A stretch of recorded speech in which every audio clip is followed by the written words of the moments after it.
আজকে দুপুরবেলা শেয়ার করব মশলা ছাড়া গাংমুরলা মাছ রান্না করেছিলাম তার ছোট্ট একটা ভিডিও। তো বন্ধুরা যেটা করলাম বাজারে আজকে আর যাওয়া হয়নি। মানে আজকে বাজারে যাইনি।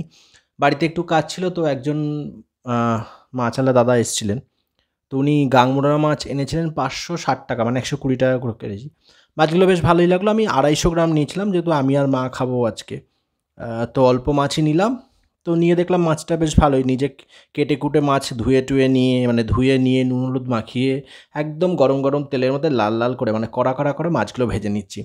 এবার ওই তেলের মধ্যেই ফোড়নে দেবো হচ্ছে শুকনো লঙ্কা আর কিছুটা পাঁচফোড়ন। আজকে কোনো মশলা ব্যবহার করব না। মানে বাটা মশলা বা গুঁড়ো মশলা কিছুই ব্যবহার করব না। পাঁচফোড়ন, শুকনো লঙ্কা, নুন, হলুদ, মিষ্টি আর একটুখানি রঙের জন্য কাশ্মীরি লঙ্কার গুঁড়ো ব্যাস। আর সবজিতে কী, কী দিচ্ছি বলি যেহেতু শীত পড়তে চলেছে মানে প্রায় পড়ছে ভোর রাতের দিকে একটু ঠান্ডা, ঠান্ডা লাগে। চাদর গায়ে দিতে হয়।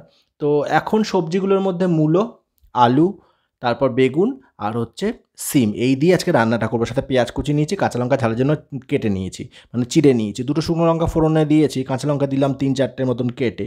পেঁয়াজগুলো একসাথে ভেজে নিচ্ছি, সাথে দিয়ে দিচ্ছি টমেটো, একটু নুন দিয়ে দেবো তাড়াতাড়ি টমেটোগুলো সেদ্ধ হয়ে যাবে, পেঁয়াজগুলো খুব ভালো মতন ভাজা হয়ে যাবে। আর ভাজা বলতে বেশি ভাজবো না, একদম হালকা করে ভাজবো। এরপরে সবজিগুলো দিয়ে দিচ্ছি বেগুন, আলু, আ মূলো আর সিম। খুব ভালো করে এগুলোকে একটু নুন আর হলুদ দিয়ে খুব ভালো করে নেড়েচেড়ে নেবো আর সাথে মিশিয়ে দেবো একটুখানি শুকনো লঙ্কার গুঁড়ো যেহেতু ব্যবহার আমি করি না রান্নায়। তো রঙটা আসার জন্য একটুখানি কাশ্মীরি লঙ্কার গুঁড়ো। ব্যাস দিয়ে একটুখানি জল দিয়ে চাপা দিয়ে দেবো।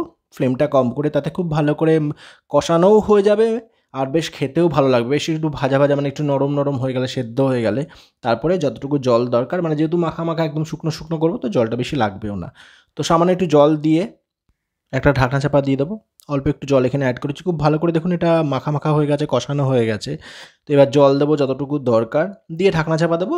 বেশ কিছুক্ষণ সময় লাগবে আর ফ্লেমটা একদম কম করা আছে। মানে লো টু মিডিয়ামের মধ্যে রয়েছে। যতটুকু সময় লাগবে। তো মাঝে দেখলাম একবার চেক করে সমস্ত সবজি সেদ্ধ হয়ে গেছে কিন্তু মূলো যেটা সরু, সরু করে কেটে দিয়েছি তাও দেখলাম একটু সেদ্ধ হতে বাকি আছে। তো যাই হোক একটু সময় নিয়ে রান্নাটা করব। সকালবেলা আজকে আলু সেদ্ধ ভাত করেছিলাম। টিফিনে করেছিলাম একটুখানি চাউমিন সমস্ত সবজি দিয়ে। আর দুপুরের জন্য এই মাছ ব্যাস। তো এগুলো মোটামুটি হয়ে এসছে। এবার যে মাছগুলো ভেজে রেখেছিলাম মানে গাংমোরলা মাছ বা গঙ্গার মোরলা মাছ যেটা সাদা, সাদা হয় দেখতে। সেই মাছগুলোকে ভেজে রেখেছিলাম সেগুলো এখন আমি এর মধ্যে দিয়ে দিচ্ছি। দিয়ে ঢাকনা চাপা দিয়ে দেবো। নামানোর আগে একটু ধনেপাতা কুচিয়ে দেবো, সাথে দেবো কাঁচা সর্ষের তেল। ব্যাস আর কিচ্ছু লাগবে না। আর স্বাদের জন্য একটুখানি চিনি অ্যাড করেছি এর মধ্যে। তো বন্ধুরা আজকের এই মশলা ছাড়া মানে বাটা মশলা বা গুঁড়ো মশলা ছাড়া এই যে সামান্য কিছু আ নুন, হলুদ, মিষ্টি দিয়ে রান্নাটা করলাম। পাঁচফোড়ন আর শুকনো লঙ্কা আর কাঁচা লঙ্কা দিয়ে। কেমন লাগলো জানাতে ভুলবেন না। দারুণ হয়েছিল রান্নাটা কারণ আমি খাওয়া-দাওয়ার পরে কিন্তু ভিডিওটার ভয়েস দিচ্ছি।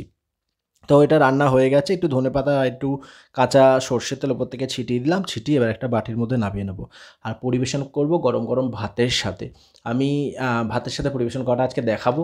তবে অনেকদিন নিজেকে ভিডিওতে দেখাচ্ছি না। আ জানি না কেন? তো যাই হোক সবাই বেশ কত সুন্দর ভিডিও করে নিজেকে ক্যামেরার সামনে নিয়ে এসে। আমি সেটা করতে পারি না কেন জানি না। হ্যাঁ, হয়তো রান্নাবান্না করি খুব তাড়াহুড়ো থাকে। তাড়াতাড়ি করে রান্না করে পরে এডিট করতে বসি, হতেই পারে। তো বন্ধুরা আজকের এই রান্না কিন্তু কমপ্লিট। গরম ভাতের সাথে পরিবেশন করার জন্য আপনারা অবশ্যই জানাবেন আজকের এই ছোট্ট রান্না কম সময়ের রান্নাটা কেমন লাগলো মশলাবিহীন রান্না। মানে বাটা মশলা বা গুঁড়ো মশলা ছাড়াই রান্নাটা করলাম। গরম ভাতের সাথে নিয়ে নিচ্ছি, মেখে এবার খেতে বসবো। তো যাই হোক আমার তো খাওয়া-দাওয়ার পরে ভিডিওটা এডিট করতে বসেছিলাম তো ভয়েসটা পরেই অ্যাড করছি। তো ভীষণ ভালো হয়েছিল রান্নাটা। আশা করি আপনাদেরও ভালো লাগবে এভাবে রান্না করে খেয়ে দেখবেন সমস্ত সবজি দিয়ে। তো যাই হোক আর কথা বাড়াবো না। ভিডিওটা আমি এখানেই শেষ করছি। খুব তাড়াতাড়ি দেখা হচ্ছে নতুন পর্বে বেশ কিছু আমার রান্না নিয়ে। টাটা।